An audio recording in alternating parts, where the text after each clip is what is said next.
वंदे मातरम साथियों, स्वागत है आप सभी का आपके अपने YouTube channel examine Suresh Malviya sir पर। तो दोस्तों, जैसा कि आपकी मध्य प्रदेश पुलिस कांस्टेबल भर्ती 2023 रिलीज हो चुकी है और काफ़ी अच्छी वैकेंसीज इसमें आई हुई हैं। तो आप लोगों के लिए एक गोल्डन अपॉर्चुनिटी है। तो कई सारे मैसेज मेरे पास रिसीव हुए टेलीग्राम पर कि सर, इस बार रिजर्वेशंस रूल क्या हैं, है ना, और क्या क्या हमें फॉर्म भरते टाइम सावधानियां रखनी चाहिए। पिछली बार कई लोगों ने बहुत सारी गलतियां करी थी फॉर्म भरते टाइम। तो सब कुछ पास करने के बाद भी वो लोग सेलेक्ट नहीं हो पाए थे। और फिर इसके अलावा जो हमने पिछली जो भर्ती थी उसमें जितनी भी हमने मांगे रखी थी, जितने भी हमने कैंपेन चलाए थे, चाहे वो एनसीसी से रिलेटेड हो, एनसीसी का रिजर्वेशन से, या फिर वो 15% जो वेटिंग लिस्ट से रिलेटेड हो, या फिर फीमेल का जो रिजर्वेशन है, या फिर एक्स सर्विसमैन का जो रिजर्वेशन है, उसको पूरी तरीके से क्लैरिफाई करने के लिए हमने जो भी पिछली बार जो भी आंदोलन किए थे, जो भी कैंपेन चलाए थे हमने, वो सारी मांगें इस भर्ती में हमारी मान ली गई हैं। हमारी पिछली जो सभी मांगें हैं वो इसमें मंजूर कर ली गई हैं। और इस बार कई सारे रूल्स जो हैं वो चेंज हुए हैं और आरक्षण के नियम इस बार पहले से अलग हैं। तो जो भी महिला अभ्यर्थी हैं वो लोग, उनके दिमाग में एक चलता रहता है कि हम किस अनरिजर्व से फॉर्म भरें कि अपनी कैटेगरी से भरें। तो इस वीडियो में आपको हर एक चीज़ मिलेगी। वीडियो थोड़ा लंबा होगा क्योंकि मैं पूरा नोटिफिकेशन के थ्रू बताऊंगा, कोई भी गलत जानकारी आपको नहीं दूंगा। आपको जो भी पार्ट देखना है नोटिफिकेशन का, वो आप वीडियो को आगे फॉरवर्ड करके या फिर उस पॉइंट पे स्किप करके आप लोग देख सकते हैं, क्योंकि मैं एक तरफ से नोटिफिकेशन को आखिरी तक पूरा उसको आपको समझाऊंगा। चाहे वो कोई भी पॉइंट हो, कुछ भी पॉइंट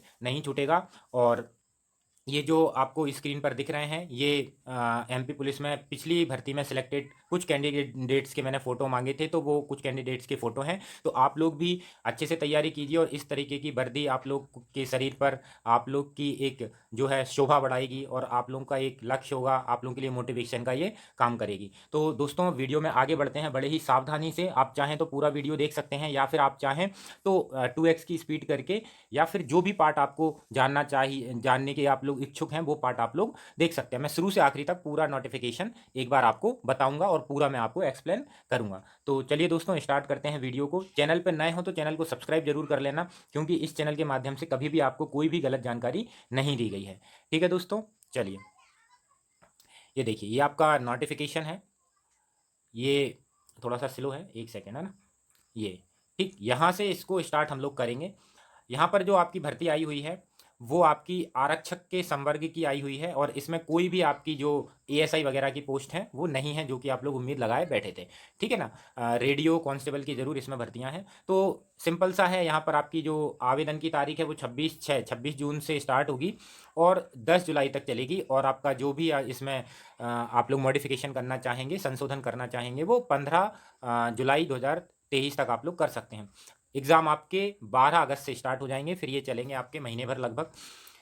इसके अलावा इसमें आप लोग देख पाएंगे ये आपकी फ़ीस दे के रखी है। इस बार आपकी फ़ीस लगेगी, इसके बाद आगे जो एग्ज़ाम होंगे उनमें आपकी फ़ीस नहीं लगेगी। ये आपका ऐसा यहाँ पर दे के रखा है। एग्ज़ाम आपका ऑनलाइन होगा, एग्ज़ाम ऑनलाइन ही होगा, है ना। एग्ज़ाम ऑनलाइन होगा, 2 पालियों में होगा और 2 घंटे का आपका पेपर होगा। बाकी सभी लोग अपने आधार कार्ड को कंपलसरी तौर पर अपडेट करवा लें। उसमें अपने फिंगरप्रिंट्स वगैरह, अपना नया फ़ोटो, जो अगर आप लोगों ने नहीं कराया है, अपने बायोमेट्रिक लॉक हो तो उसको अनलॉक जरूर करवा लें। आधार कार्ड को अपनी 10th की मार्कशीट, मैं फिर से बोल रहा हूँ 10th की मार्कशीट, अपने सारे डॉक्यूमेंट्स को 10th की मार्कशीट के अकॉर्डिंग करवा लें।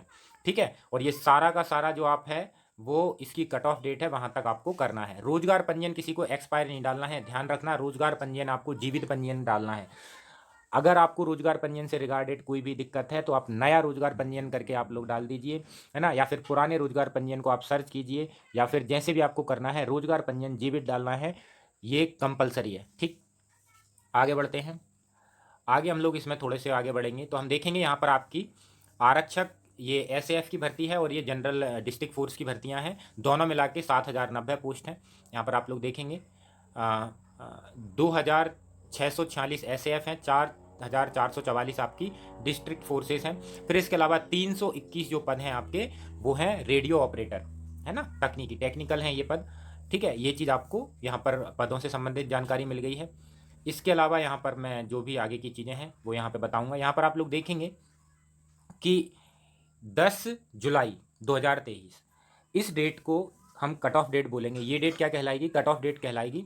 यहीं तक आपकी आयु कैलकुलेट होगी। इस डेट पर आपकी कितनी आयु है, क्या एजुकेशन है, होमगार्ड भूतपूर्व सैनिक की जो सेवा का कार्यकाल है वो इसी डेट पर कैलकुलेट होगा।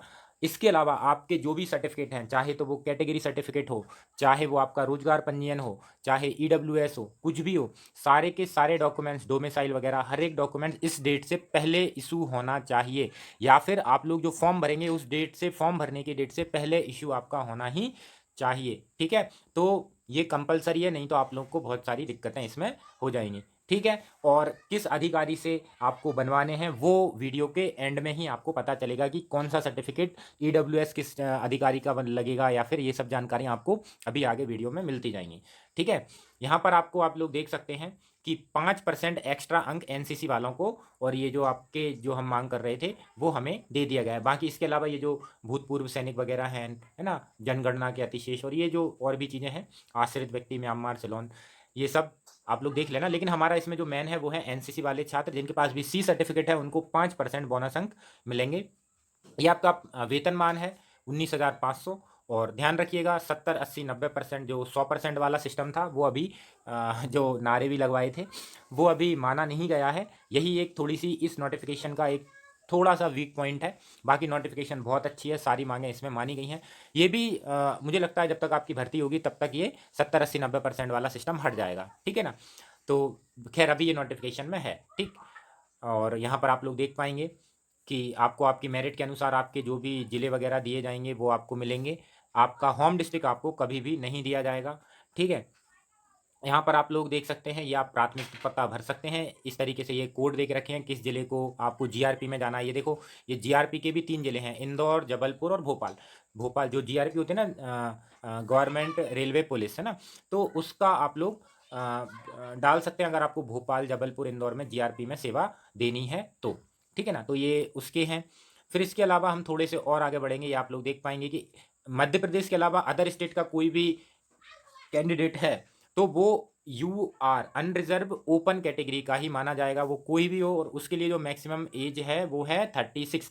हाँ, इसके लिए जो आपकी आयु सीमा है वो है मिनिमम 18 साल है, और बाकी जो आयु सीमा है आप लोग अभी आगे वीडियो में देख पाएंगे। ठीक है, अब इसके लिए शैक्षणिक अर्हताएं जो आपकी हैं वो हैं आरक्षक जीडी के लिए आपकी 10+2 होनी चाहिए। बाकी एसटी जो कैटेगरी है उसके लिए 8 भी होनी चाहिए। ठीक है, 10+2 के अंतर्गत 10वीं कक्षा उत्तीर्ण होना चाहिए। ठीक है ना, तो ये आपकी 10th की है। बाकी आपको आरक्षक रेडियो ऑपरेटर है, इसके लिए आपको 12th पास होना चाहिए। ठीक है, इसके अलावा इसके अतिरिक्त सरकार द्वारा मान्यता प्राप्त किसी भी पॉलिटेक्निक कॉलेज हो, विश्वविद्यालय हो, आईटीआई हो, इससे आपको electronics, electricals, hardware, computer hardware, है ना, या इंफॉर्मेशन टेक्नोलॉजी, इंस्ट्रूमेंट मैकेनिक, है ना, इस आईटी इंजीनियरिंग में 2 वर्ष का कम से कम पाठ्यक्रम आपने पास कर लिया हो। इन पदों के लिए प्रथम चरण में ही अलग से तकनीकी परीक्षा ली जाएगी। ठीक है, तो देखिए यहाँ पर कुछ लोग हैं कि मतलब कंप्यूटर से उनको दिक्कत आ रही है कि सर आईटीआई वाले ही भर पाएंगे क्या, ये वो फलाना ढिमका, नहीं, है ना। इसमें आपको ये जो ब्रांचेस दिख रही हैं इससे रिलेटेड आपके पास आईटीआई, पॉलिटेक्निक, डिप्लोमा, इंजीनियरिंग हो, चलेगी, बिल्कुल चलेगी। ठीक है, क्लियर है, यहाँ पर आप लोग इसमें भर सकते हैं, है ना। 2 वर्ष तो आपने कम से कम पास इसके लिए कर रखा हो। फिर इसके अलावा कुछ लोग हैं इसमें जैसे कि बोलेंगे कि हम सर पीजीडीसीए है, तो पीजीडीसीए 2 साल का नहीं होता है। ठीक है, तो वो लोग नहीं भर पाएंगे। बाकी एमसीए वाले इसके लिए अप्लाई कर देना, लेकिन इसकी जो प्रेफरेंस है रेडियो ऑपरेटर की वो आप जीडी के बाद देना थोड़ा सा। ठीक है ना, तो अगर कन्फ्यूजन लगे तो अप्लाई कर देना, लेकिन जो जीडी में पहले देखो, सबसे पहले आपको जो देनी है वो डिस्ट्रिक्ट फोर्स देनी है ना, डिस्ट्रिक्ट फोर्स। ठीक है ना, डीईएफ, है ना। फिर इसके अलावा आपको एसएएफ देनी है। फिर आपको देनी है रेडियो, या फिर जिसको रेडियो अच्छी लगे वो रेडियो को पहले दे देना, अगर वो उसकी पूरा जो इस तरीके से वो बिल्कुल क्लियर है कि हाँ मैं इसके लिए एलिजिबल हूँ। ठीक है, शैक्षणिक अर्हता में कोई भी छूट नहीं मिलेगी आपको। जो 10 जुलाई जो कट ऑफ डेट है उस तक आपको होना ही चाहिए। 10 जुलाई आपकी कट ऑफ डेट है। इसके आगे यहाँ पर देख पाएंगे कि हर एक कैटेगरी के लिए बिल्कुल क्लियर करके रखा है कि किसके लिए कितनी आयु आपकी होगी। ठीक है ना, तो अनारक्षित के लिए 36 है, बाकी आपकी कैटेगरी वगैरह हर एक चीज़ के लिए यहाँ पर आप बड़े ही आसानी से इसको स्क्रीनशॉट लेके आप वीडियो को पॉज करके देख सकते हैं कि भाई महिला श्रेणी की महिलाओं के लिए 41 वर्ष है। ठीक है, कोविड के कारण 3 साल एक्स्ट्रा दिए गए हैं सभी लोगों को। ठीक है, तो ये हो चुके हैं आपके। अब हम थोड़े और आगे बढ़ेंगे। ठीक है, थोड़े और आगे हम बढ़ेंगे। परीक्षा की योजना यहाँ पर लिखा है कि प्रथम चरण लिखित परीक्षा होगी हिंदी भाषा में बहुविकल्पीय प्रश्न। तो देखो हिंदी भाषा में कई लोग कन्फ्यूजन है कि सर हिंदी में ही पेपर आएगा, तो ऐसा नहीं है, पेपर हिंदी इंग्लिश दोनों लैंग्वेज में आएगा, पेपर दोनों लैंग्वेज में आएगा, ऑनलाइन पेपर होगा, ठीक है। फिर प्रथम चरण में आपका जो लोग भी टेक्निकल के लिए भरेंगे उनका टेक्निकल पेपर होगा, जो लोग एसएफ और डिस्ट्रिक्ट फोर्सेस के लिए भरेंगे उनके लिए सिर्फ ये वाला पेपर होगा और ये होगा, ठीक है। और जो लोग रेडियो के लिए भरेंगे उसके लिए टेक्निकल पेपर भी कंपलसरी है, ठीक है। अब यहाँ पर आप लोग देख लेंगे, कोई माइनस मार्किंग आपकी है नहीं है, 2 घंटे का टाइम है, 1 नंबर मिलेगा आपको। सिलेबस आपका है 40 नंबर का, आपका जीके और रीजनिंग आएगी, वही पुराना सिलेबस है, तो आप लोग पुराने पेपरों को जरूर देखना, है ना। मैथ्स वगैरह, जनरल इंटेलिजेंस, विज्ञान, सरल अंक गणित, मतलब मैथ्स और रीजनिंग अगर आपने कर ली तो कम से कम आपके 60 नंबर तो आपके पक्के हो गए। और अगर आपने साइंस भी कर ली तो आप लोग मैथ, रीजनिंग, साइंस 3 नंबर के दम पर और थोड़ा सा एमपीजी के, इनके बदौलत आप फुल प्रूफ सिलेक्शन इसमें पेपर एग्जाम में ले सकते हैं, ठीक है। अब यहाँ पर थोड़ा सा देखेंगे कि यहाँ पर लिखा है वर्टिकल श्रेणी के विज्ञापित पदों के विरुद्ध 7 गुना, है ना। तो 7 गुना कैंडिडेट लेंगे वर्टिकल कैंडिडेट, मतलब कि जो भी आपकी भर्तियां हैं उसके 7 गुना, लगभग 36-37 हज़ार लोगों को आपका सिलेक्शन इसमें होगा। मेरे हिसाब से 40 हज़ार तक कैंडिडेट इसमें आपके सिलेक्ट होंगे फिजिकल के लिए, ठीक है। तो सभी के लिए जो है एक कट ऑफ लिया जाएगा, हॉरिजॉन्टल श्रेणी के लिए अलग से कट ऑफ निर्धारित नहीं किया जाएगा। जैसे कि महिलाएं बोलती थीं कि हमारा ऐसा वैसा जो है कि कट ऑफ वगैरह हमारा कम ज़्यादा हो जाता था, तो ऐसा नहीं है। आपको चाहे फीमेल हो या मेल हो, सबको अपनी कैटेगरी के जो कट ऑफ होंगे उतने नंबर आपको लाने ही पड़ेंगे, ठीक है। और बाकी रिजर्वेशन रूल अभी मैं आगे समझाऊंगा, ठीक है ना। तो मतलब एक जाई कट ऑफ लगेगा, जैसे कि ओबीसी का कट ऑफ चाहे मेल हो फीमेल हो एक कट ऑफ, अनरिजर्व का कट ऑफ मेल हो फीमेल हो एक कट ऑफ, इस तरीके से आपके कट ऑफ लगेंगे। फिर टेक्निकल पेपर जो आपका है वो भी 100 नंबर का है, और ये टेक्निकल का ये आपका सिलेबस यहाँ पर रहेगा, है ना। जो आपका आईटीआई वगैरह का जो लेवल है उस लेवल का आपका सिलेबस यहाँ पर रहने वाला है। सिलेबस के बारे में हम थोड़ा सा देख लेंगे। फिर से यहाँ पर इन्होंने लिखा है कि पृथक जो है कट ऑफ नहीं इसके लिए दिया जाएगा। बाकी एक चीज़ मैं यहीं पे आपको बता दूं कि जो लोग भी आपका जो आपकी जनरल ड्यूटी जो है पुलिस है उसके लिए आपके फिजिकल के नंबर ऐड होंगे, और फिजिकल में मिनिमम 30% आपको नंबर लाने ही पड़ेंगे, मिनिमम 30% तो लाने ही पड़ेंगे, ठीक है, हर एक उसमें। फिर इसके अलावा आपका जो रेडियो वाली पोस्ट है उसमें फिजिकल के नंबर ऐड नहीं होंगे, फिजिकल इसके लिए क्वालिफाई होगा, लेकिन रनिंग जो है 800 मीटर की उसमें आपको जो 8% है ना, ऐसा कुछ है, अभी मैं आगे बताऊंगा, इतने नंबर मतलब क्वालिफाई आपको करना पड़ेगा, ठीक है। मैं ये क्लियर कर दूंगा क्योंकि रेडियो में नंबर नहीं जुड़ने वाले आपके, ठीक है। तो द्वितीय चरण की परीक्षा में आप देख लेंगे यहाँ पे कि ये लिखा भी हुआ है, देखो आरक्षक जीडी के पदों में जो अंतिम सूची बनेगी उसमें आपके प्रथम चरण के अंक शारीरिक दक्षता के साथ जोड़े जाएंगे, और रेडियो ऑपरेटर है इसमें अंक नहीं जोड़े जाएंगे, केवल क्वालिफाइंग होगा, ठीक है। क्लियर है ये चीज़। अब यहाँ पर आप लोग देखेंगे कि जो आपका जीडी है, जीडी संवर्ग, उसमें आपको न्यूनतम 30%, यानी कि जितने भी आपके फिजिकल के अंक निर्धारित हैं सबको कंबाइन करके उसके 30% अंक आपको लाने ही पड़ेंगे, है ना। और आप जितने ज़्यादा लाएंगे उतने अच्छा है।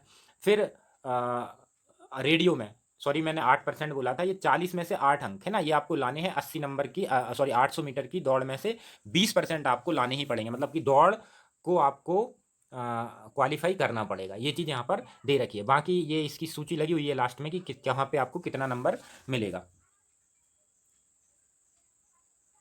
प्रथम चरण में वर्टिकल आरक्षण के 7 गुना अभ्यर्थी जहां खत्म हो रहे हैं वही वही कट ऑफ अंक न्यूनतम अर्ह अंक होगा, ठीक है। वही बताया हुआ है कि जहां भी वर्टिकल आरक्षण, मतलब कि स्टेज 1 में जो आपका रिटन एग्जाम होगा वहां पर सिर्फ वर्टिकल आरक्षण आपका अप्लाई होगा, हॉरिजॉन्टल आरक्षण अप्लाई नहीं होगा। तो सभी लोग इस बात को ध्यान दे लें।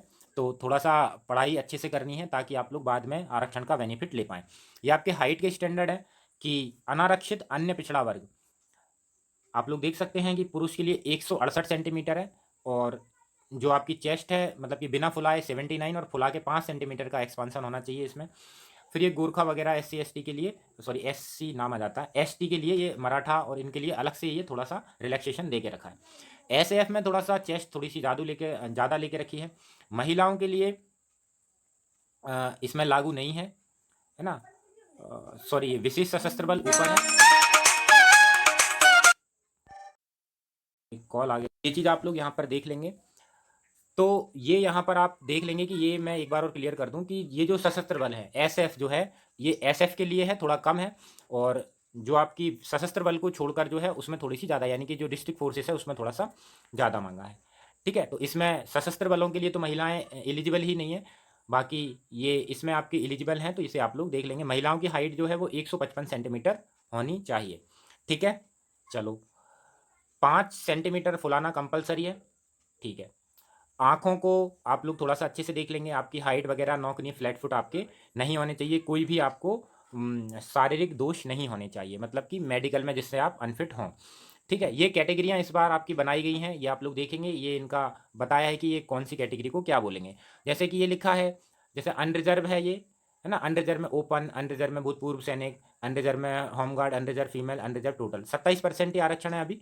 ठीक है, बाकी देख लेंगे जैसा भी है। यहाँ पर सीधा सीधा लिखा है कि महिला अनरिजर्व फीमेल सभी वर्टिकल श्रेणियों को समायोजन किए हुए होगा, मतलब कि यहाँ पर आप लोग को मैं अब बता दूं कि महिलाओं का जो आरक्षण पहले मिलता था वो अब पहले जैसा नहीं है ना। यहाँ पर किसी भी कंडीशन में अनरिजर्व फीमेल का कट ऑफ, है ना, इस अनरिजर्व फीमेल का कट ऑफ इन फीमेल से कम नहीं जा सकता। इस बार की नोटिफिकेशन में ऐसा है, तो आप लोग अपनी कैटेगरी से ही फॉर्म भरें, जितनी भी फीमेल कैंडिडेट हैं सिर्फ अपनी कैटेगरी से फॉर्म भरें। आगे मैं और इसको क्लियर करूंगा। ठीक है, यहाँ पर आप लोग देखेंगे कि ये सभी के लिए यहाँ पर देके रखा हुआ है। मैं थोड़ा सा और आगे इसमें बढ़ना चाहूँगा। यहाँ पर आप लोग देखो, यहाँ पर आप देखेंगे कि पहले सिर्फ यहाँ तक के जो केस थे वो नोटिफिकेशन में इंक्लूड किए जाते थे, लेकिन इस बार Saurabh Yadav versus state of Uttar Pradesh, जो कि मैंने आपको एक रिजर्वेशन की वीडियो है उसमें समझाया था, मैंने मांग भी करी थी कि इसके आधार पर रिजल्ट बनना चाहिए, है ना, Saurabh Yadav versus state of Uttar Pradesh. क्योंकि उत्तर प्रदेश में भी पुलिस कांस्टेबल की भर्ती में जनरल की फीमेल का कट ऑफ बहुत कम गया था, जबकि जो रिजर्व कैटेगरी की फीमेल है उनका कट ऑफ बहुत ज़्यादा चला गया था, तो केस सुप्रीम कोर्ट गया था और वहाँ से वो लोग जीत गए थे। तो वो चीज़ यहाँ पर बताई हुई है कि भाई किसी भी कैटेगरी में आप जैसे कि जो है ओबीसी की फीमेल है, ओबीसी की फीमेल है जिसे हम बैकवर्ड फीमेल यहाँ पर बोलेंगे, और अनरिजर्व की फीमेल है, तो अनरिजर्व की फीमेल का कट ऑफ कम नहीं जाएगा बैकवर्ड की फीमेल का। यानी कि ये जो अनरिजर्व फीमेल है यहाँ पर ये सारी लड़कियाँ यहाँ पे आएंगी। अभी देखेंगे ये कैसे बनेगी। ठीक है, यहाँ पर आप लोग थोड़ा सा और आगे बढ़ेंगे। अनारक्षित हॉरिजॉन्टल श्रेणी, इसको आप लोग ये जो 2 पॉइंट है 10वां और 11वां, इसको अच्छे से देखेंगे। यहाँ लिखा हुआ है काम है कि अनारक्षित महिला सभी हॉरिजॉन्टल श्रेणियों, दिख रहा है यहाँ पर, यानी कि यू आर फीमेल सभी हॉरिजॉन्टल श्रेणियों जिसमें SC ST OBC, है ना, EWS सभी का समायोजन, है ना, करते हुए होगी, जैसा कि अनारक्षित पुरुषों के लिए होता है। मतलब कि यूआर फीमेल में सिर्फ अनरिजर्व फीमेल नहीं होंगी, उसमें आपकी ओबीसी की लड़की भी होगी, SC ST EWS सबकी लड़कियां इसमें होंगी। ये रूल चेंज है, पॉइंट इसको नोट कर लो आप लोग। ठीक है, तो लड़कियां सभी अपनी कैटेगरी से फॉर्म भरेंगी, नहीं तो गड़बड़ कर दोगे आप लोग। ठीक है, इसी तरीके से यहाँ पर अगला है कि अनारक्षित होमगार्ड सभी हॉरिजॉन्टल श्रेणियां तथा अनुसूचित जातियों, है ना, मतलब उसी तरीके से जैसे कि होमगार्ड का भी आपका लागू होगा। लेकिन जो यहाँ पर इसी तरह अनारक्षित भूतपूर्व सैनिक सभी ओरिजेंटल श्रेणियों के लिए, मतलब यूआर की जो भी होंगे आपका, चाहे तो वो आपका गार्ड हो, एक्स एक्स सर्विसमैन हो, या फिर आपकी फीमेल हो, ये तीनों ही जो हॉरिजॉन्टल रिजर्वेशन वाले हैं,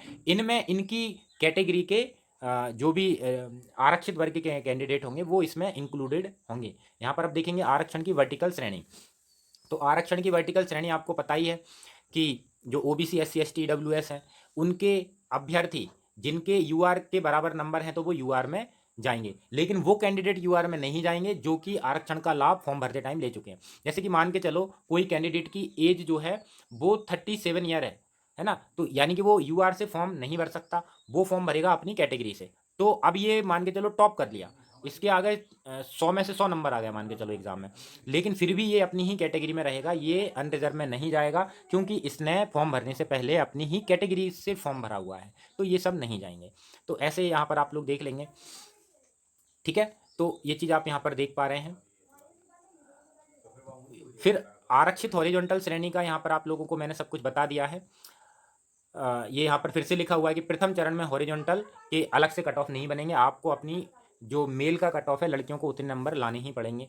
फिर यहाँ पर भूतपूर्व सैनिक हैं, इनके जो पद होंगे वो कैरी फॉरवर्ड नहीं होंगे, जो मतलब कि सॉरी कैरी फॉरवर्ड का नहीं है, ये जो भूतपूर्व सैनिक है अगर ये टॉप भी कर लेता है तब भी ये ओपन की सीट नहीं ले सकते, ये अपनी भूतपूर्व सैनिक वाली 10% सीटों में ही रहेंगे, है ना। ऐसा यहाँ पर लिखा हुआ है, लिखा है भूतपूर्व सैनिक को उनकी संबंधित वर्टिकल श्रेणी ओपन प्रकोष्ठ के रूप में नहीं चुना जा सकता क्योंकि उनको शारीरिक दक्षता परीक्षण में पृथक एवं शिथिल मानकों के आधार पर अंक प्राप्त होंगे। तो ये चीज़ आप लोग यहाँ पर देख लेंगे। फिर यहाँ पर लिखा है चाहे वो महिलाएं हैं, होमगार्ड, भूतपूर्व सैनिक, अभ्यर्थियों के लिए हॉरिजॉन्टल आरक्षित पदों पर योग्य अभ्यर्थी नहीं मिलने की दशा में शेष पदों को वर्टिकल श्रेणी के अभ्यर्थियों से भरा जाएगा, है ना। ये चीज़ आप लोग देख लेंगे। फिर थोड़ा और आगे बढ़ते हैं। अब आपका जो चयन होगा, चयन सूची कैसे बनेगी, यहाँ पर लिखा है कि जैसे ही आपको फिजिकल के लिए बुलाया जाएगा तो आपके डॉक्यूमेंट वेरिफिकेशन होंगे। एक तो यहाँ पर तो होते ही हैं, लेकिन इसके बाद जब आप लोग ज्वाइन करते हैं तब भी आपका डॉक्यूमेंट वेरिफिकेशन होता है, ठीक है ना। तो डॉक्यूमेंट आपको सभी अपने कर लेना है। यहाँ पर लिखा हुआ है कि अगर आप लोग फिजिकल में भी पास हो जाते हैं, सब कुछ भी कर लेते हैं, फिर भी आपको डिस्क्वालीफाई कर दिया जाएगा अगर आपके डॉक्यूमेंट पूरे नहीं होंगे तो, ठीक है। फिर जो मेरिट लिस्ट है वो मैंने आपको बता दिया है कि कैसे कैसे बनेगी, कि जो जनरल ड्यूटी भर्ती है उसमें आपका फिजिकल के मार्क्स और रिटर्न एग्जाम के मार्क्स दोनों को कंबाइन करके बनेगी। बाकी जो आपकी रेडियो है उसमें फिजिकल केवल क्वालिफाइंग है, ठीक है, और बाकी आपका टेक्निकल और जो पेपर रिटर्न एग्ज़ाम है उन दोनों का कंबाइन करके बनेगी, ठीक। अभी यहाँ पर हम थोड़ा सा आगे बढ़ेंगे। सबसे पहले आपकी जो सूची बनेगी वो आप लोग देखेंगे। सर्वप्रथम प्रतियोगिता में यूआर की सीट बनेगी, जो कि मैंने आपको रिजर्वेशन वीडियो में बताया था कि सबसे पहले यूआर ओपन सीट भरती हैं। UR open seat, UR open seat में फीमेल भी होती हैं भाई साहब, है ना, फीमेल भी होती हैं, सब होते हैं इसमें, सब होते हैं, जो भी टॉपर होंगे वो सब इसके अंदर होंगे, जो भी यू इसके कट ऑफ के अंदर आएंगे वो लोग इसमें सेलेक्ट होंगे, ठीक है। लेकिन वही कैंडिडेट सेलेक्ट होंगे जो बिना छूट के इसमें आए हुए हैं, मतलब जो अपनी एज में वगैरह में छूट नहीं लिए हुए हैं, समझ रहे हो ना बात को। आगे बढ़ेंगे। फिर इसके बाद जो सूची बनेगी वो अनारक्षित महिलाओं की बनेगी, और फिर उस और जो बनेगी वो आपकी भूतपूर्व सैनिकों की बनेगी। तो हम अभी भूतपूर्व सैनिकों के लिए कुछ देर के लिए स्किप करेंगे। सबसे पहले यूआर ओपन बनेगी, फिर यूआर फीमेल बनेगी। तो यूआर ओपन में जाएंगे सबके सब, फिर यूआर फीमेल में सारी की सारी फीमेल जाएंगी। फिर अपनी कैटेगरी के जो है जो ओबीसी, ईडब्ल्यूएस, एससी और एसटी के बनेंगे, है ना। तो इनकी एक कैटेगरी की ओपन बनेगी कट ऑफ, फिर उसमें देखेंगे कि कितने परसेंट लड़कियां हो गई हैं उसमें इनकी कैटेगरी में। अगर मान के चलो लड़कियां भी टॉप करके यहाँ पर ओबीसी के लड़कों जितने जितने नंबर ले आई, और 33% लड़कियां ऑलरेडी इतने कट ऑफ के नंबर ले आई, तो फिर लड़कियों को रिजर्वेशन वहाँ पे नहीं दिया जाता। ये आप रिजर्वेशन वाली वीडियो में देखना। जैसे कि मान के चलो ओबीसी ओपन का कट ऑफ फिक्स हुआ 76 नंबर, ठीक है ना, मान के चलो, और 76 नंबर 33% लड़कियां ले आई सीट के, तो वो उनको कुछ भी नहीं मिलेगा। लेकिन अगर 20% लड़कियां लाई तो उनको 13% रिजर्वेशन मिलेगा, 10% लाई तो उनको 23% रिजर्वेशन मिलेगा। मतलब कि ओवरऑल 33% लड़कियां होनी ही चाहिए। बाकी आप 100% लड़कियां भी सिलेक्ट हो सकती हैं, वो कोई दिक्कत नहीं है उसमें। तो ये आपको आई थिंक क्लियर हो गया होगा रिजर्वेशन। सिंपल सी बात यही है कि महिलाएं अपनी कैटेगरी से फॉर्म भरें। फिर 15% वेटिंग लिस्ट बनेगी, जो कि बहुत अच्छी बात है कि पुलिस कांस्टेबल में पिछली बार इनको भी पता चला होगा कि अभी रेलवे की ग्रुप डी में तक चले गए हैं लोग पुलिस की नौकरी को छोड़ के। तो अभी 6000 कांस्टेबल की भर्ती हुई थी, लगभग 2,500-3,000 ही कांस्टेबल बचे हुए हैं, बाकी 3,000 से ऊपर ने नौकरी छोड़ दी, ठीक है। तो इनको वेटिंग लिस्ट बनानी पड़ेगी, और जो लोग 1-2 पॉइंट से रह गए हैं उन लोगों पे क्या बीतती है इतना सब कुछ करने के बाद, वो दुख हम समझ सकते हैं, आप समझ सकते हैं। इस बार इन लोगों ने भी समझा है कि 15% वेटिंग लिस्ट इन्होंने बना दी, बहुत अच्छी बात है। दस्तावेज आपके ये लगने वाले हैं, तो ये दस्तावेजों की प्रतियां हैं, आपको ये देख लेनी है, और ये सभी आपकी कट ऑफ डेट जो कि 10 जुलाई है उससे पहले आपको क्लियर कर लेना है। यात्रा भत्ता अंतिम चयन की ये जो है मैंने आपको बता ही दिया है कि कैसे कैसे सूचियां बनेंगी। कैरेक्टर सर्टिफिकेट, है ना, नियुक्ति वगैरह प्रशिक्षण के बारे में यहाँ पर आपका दे के रखा है, ठीक है। फिर ये यहाँ पर आपकी ये नोटिफिकेशन होती है एंड, यहाँ पर आपके फिर ये फिजिकल के स्टैंडर्ड दे के रखे हैं कि आपको कितना क्या करेंगे तो कितना क्या मिलेगा, है ना। समझ रहे हैं आप लोग कि कितने नंबर आपको कितने सेकंड तक आप दौड़ पूरी कर लेंगे, कितनी कूद कर लेंगे तो उतने नंबर मिलेंगे। तो ये मैं बताना यहाँ पर मैं यहाँ पे आप लोग देखेंगे कि मैं ये एक एग्जांपल लेता हूँ कि जैसे कि इसमें मैक्सिमम अंक आपके हैं 40 नंबर, है ना। तो अगर आपको मुझे लगता है कि यहाँ पे 30 अंक तो आप लोग लेके आएंगे, है ना, 30 अंक, बाकी 40 अंक तो बहुत मुश्किल है इसमें लाना। तो अगर आप लोग 30 अंक तो आप लोग हर आदमी लेके आ सकता है। 2 मिनट 20 सेकंड 23 सेकंड तक आप लोग दौड़ पूरी कर सकते हैं, है ना। और आप लोग लंबी कूद और इसमें भी इतना अगर कूद जाते हैं तो आप लोग नंबर ले आएंगे। तो इस तरीके से आप लोग नंबर जरूर लेके आना, ठीक है ना। कम से कम मैं जो बता रहा हूँ कि इतने तो नंबर आप लोग लाएंगे, है ना। तो ये आप लोग देखेंगे। फिर यहाँ पर आप लोग का ये महिलाओं के लिए दे के रखा है, ये आपका होमगार्ड भूतपूर्व सैनिकों के लिए ये फिजिकल के नंबर हैं, ये कुछ इनको छूट दे के रखी हुई है यहाँ पर, तो आप लोग देख लेना नोटिफिकेशन में ये सब चीज़ें। अभी ये यहाँ पर ये कुछ नहीं है, ये सब फालतू की चीज़ें चल रही हैं कि कैसे क्या है। मैं वीडियो को इसको थोड़ा सा ऐसे थोड़ा थोड़ा जल्दी जल्दी बताता हूँ। पूरी नोटिफिकेशन मैं आपको बता रहा हूँ जिससे आपको बिल्कुल भी दिक्कत ना हो। यहाँ पर आप लोग देखेंगे कि आपका ऑनलाइन पेपर होगा, 12 अगस्त से स्टार्ट होंगे, ठीक है। 100 अंक के आपके पेपर होंगे। परीक्षा शुल्क आपकी बताई दी है मैंने, क्लियर। परीक्षा के शहर ये दे के रखें, आपके इन शहरों में आपकी परीक्षाएं होंगी, ठीक है। इसके अलावा आपका ये सिलेबस है और टेक्निकल सिलेबस आपका वो है, और मैं एक बार और क्लियर करके ढूंढ ढांड के सिलेबस आपको टेलीग्राम ग्रुप में भेज दूंगा, तो टेलीग्राम ग्रुप ज्वाइन कर लेना, Suresh Malviya sir examine chat group, ठीक है। ये इसमें आपको फॉर्म भरना है। हाँ ये देखो, ये प्रमाण पत्रों के प्रारूप हैं SC ST के लिए, है ना। और यहाँ पर निर्देश देके रखा है कि किस अधिकारी से आपको करना है, तो इसमें नहीं देखे SC ST वाला। यहाँ पर आप लोग देख लेंगे कि जिला अध्यक्ष, अपर जिला अध्यक्ष, अनुविभागीय अधिकारी, तो इनसे इस लेवल के या इससे ऊपर के लेवल का ही अधिकारी होना चाहिए, है ना। क्योंकि वो लोग चेक करते हैं जब आपका जो होता है ना, कि किसने आपका जारी किया है। ये देखो यहाँ पर इन अधिकारियों के नाम है, कहीं पे तहसीलदार का मान्य नहीं होता है ना। तहसीलदार का EWS में मान्य नहीं था, ठीक है ना। तो आप लोग देख लेना। तो इस तरीके से कि जो भी अधिकारी लिखा है उस अधिकारी के आपको साइन कराने हैं। ये देखो, अब जैसे यहाँ पर ये लिखा हुआ है ना OBC वाला, तो OBC के लिए आपको जो प्रमाण पत्र आपका होना चाहिए, ये जो अधिकारी दे के रखे हैं इन अधिकारियों के नाम से होना चाहिए, ठीक है। इसी तरीके से आपके EWS का भी जो है वो आप लोग देख लेंगे सभी का, और ये नोटिफिकेशन यहाँ पे आपकी खत्म हो जाती है। तो सारी नोटिफिकेशन मैंने आपको बता दी, और इसका जो निष्कर्ष निकल रहा है वो मैं आपको एक बार और शॉर्टकट में बता देता हूँ कि जो इस बार जो महिलाओं का फीमेल आरक्षण है ना, तो फीमेल आरक्षण बिल्कुल चेंज हो चुका है, ठीक है ना। तो फीमेल आरक्षण बिल्कुल चेंज हो चुका है, तो फीमेल आरक्षण आप लोगों को देख लेना है कि फीमेल आरक्षण, फीमेल जितनी भी हैं वो अपनी कैटेगरी से ही फॉर्म भरें। तो पहली चीज़ ये मैंने क्लियर कर दी। दूसरी चीज़, आपको वेटिंग लिस्ट बनेगी 15%। तीसरी चीज़ मैंने आपको कर दी कि 5% बोनस अंक NCC वालों को मिलेंगे। तो ये 3-4 चीज़ें बहुत अच्छी हैं इसमें। बाकी 70-80% वाला रोस्टर हट जाएगा, जहाँ तक मैं उम्मीद करता हूँ। हम और आंदोलन चलाएंगे अभी, ठीक है। तो दोस्तों सभी लोग अपने डॉक्यूमेंट्स को करेक्ट करवा लें, अभी टाइम है। और रोजगार पंजीयन वगैरह इन सबको अच्छे से थोड़ा सा ध्यान दे लें, ठीक है। और सारे डॉक्यूमेंट्स कट ऑफ डेट से पहले अर्जित करके ही फॉर्म भरें, नहीं तो बाद में दिक्कत हो जाएगी, ठीक है। दोस्तों वीडियो अच्छा लगा हो तो वीडियो को लाइक करें, चैनल को सब्सक्राइब कर दें, ठीक है। बाकी कोई भी डाउट हो आप लोग कमेंट सेक्शन में पूछिए, मैं रिप्लाई कर दूंगा, ठीक है। दोस्तों मिलते हैं नेक्स्ट वीडियो में। वंदे मातरम।